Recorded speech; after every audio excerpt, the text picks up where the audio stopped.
All right, so here we are before the official start of the Boston Freedom Rally with N.A. Poe and Chris Goldstein, federal scofflaws. Yeah. Tell them about your scoffing of the federal laws. Well, about 3 months ago, I was arrested very publicly at Smoketown Prohibition, spent some time in federal detention. I have some very interesting things that I have to adhere to before sentencing. One of them after sentencing might be not being able to speak with Mr. Goldstein, who is now a two-time arrestee on federal land. Two-time scofflaw. Yes. Well, it's not scofflaw. It's as Martin Luther King said, one has a moral responsibility to disobey unjust laws. So what we're doing is disobeying unjust laws. It's honest civil disobedience, and it's the part of the tradition of American political discourse. They killed him. So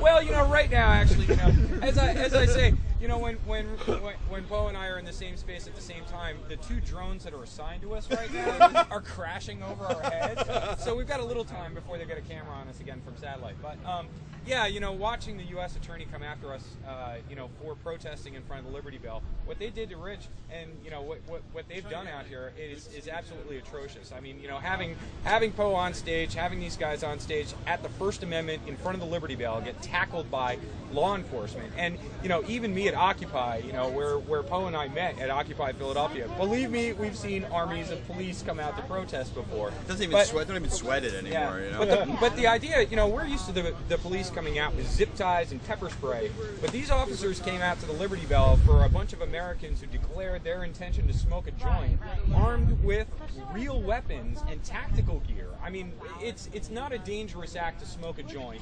You see that in Portland. That's so funny, Russ. Seeing you guys come in from the West Coast, enter the cage of prohibition here on the East. I mean, honestly, for the environment, it really is a different planet. And the idea that we're part of the same country, and you have a level of freedom that we concede that we won't enjoy that. While you guys enjoy ballot processes, New Jersey and Pennsylvania, we don't have that option. I mean, we have to wait for these politicians to come around. But that's why what is happening to Poe and me and Don DeZarn, who's a Libertarian Senate candidate, who's also a two-time civil disobedient at this point. Don and I are in court. Poe has sentencing. What the U.S. Attorney, what he's referring to is that at the U.S. Attorney's request, they are really coming down hard on the event itself. They are attempting to target... It's flattering a little bit. Well, in a way, but in a way they don't have a great understanding of this. The event and the movement are far bigger than we are. And the truth is in Philadelphia, there is a tradition of civil disobedience that people are really strong into. There is probably no better place to protest federal law, and apparently we've got their attention. The recent memo from Cole has a line in it that says, the U.S. Attorney General has never specifically said we're going to enforce possession and use on federal land. Yeah. And if you want to look up N.A. Poe gets arrested on May 18th to see what they mean by that, because the truth is right there in those images. What they did to you is horrible. Yeah, and I still believe in America because I created the panic hour in my dad's basement, and now the federal government reads my Facebook posts. Yeah. So I was like, you can still go from rags to riches in this country. Well, how are you feeling about, sentencing on the 24th? Confident with your, he has an assigned defender from, this is federal court, folks. This is not municipal court for some little citation. What they have run him up on is, felony charges, and now at this point they're pleading the sentence to give him lesser stuff. And it's no joke. Again, for 2 years, they're seeking to have him have no contact with anyone else arrested at Smoketown Prohibition. It's like all my friends. It's like all of a sudden. Talk about your freedom of assembly, and this is disturbing also because what we've heard as the mantra from the feds all this time, ever since the beginning of the medical marijuana movement was, well, we're not interested in going after users, after the individual small-time possessors. Yeah. Well, but again, there he is. The picture they're painting of Poe, at least, and what I expect to be painted of me and Don, is that the true offense here is that we're calling for others to come out and join us in civil disobedience. Yeah. And again, there's nothing illegal about that either.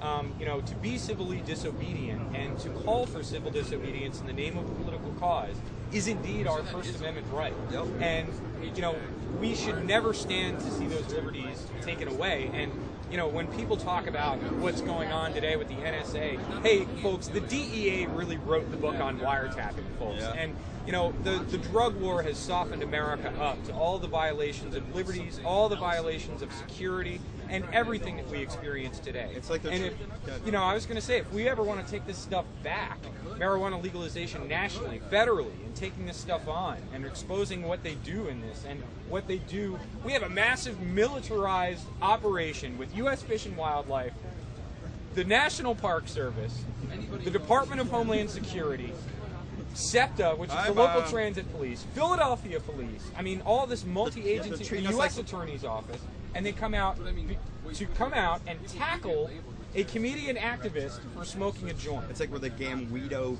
crime family. Indeed, that's called a closer. The Gamguidos. That's a copyright. Don't be stealing that. A gang, you know, and it is true. Look at what the government feels is dangerous. The message of freedom is dangerous, and that really is true. They're feeling the momentum from the West Coast. It's getting so close to Washington. They've got medical marijuana dispensaries up the street from Congress now. Yeah. It's a tidal wave, federal government, ride it. Ride it for sure.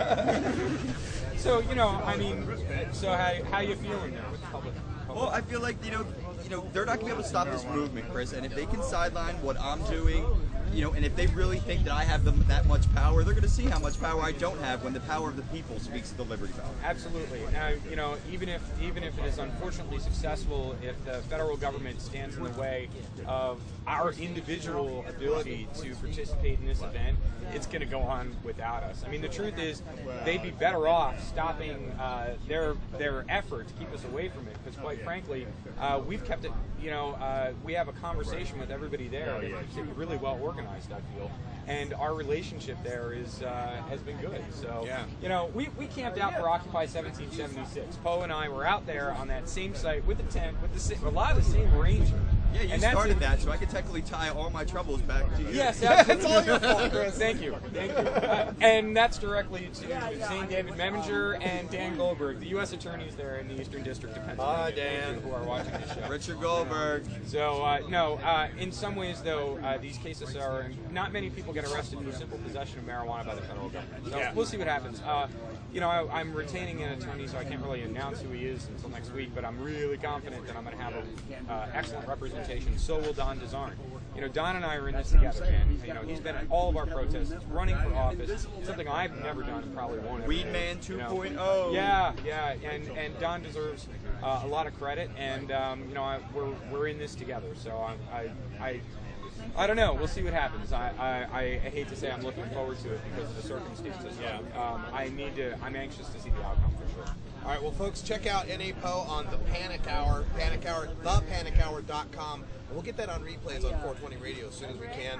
PhillyNormal.org, Normal NJ.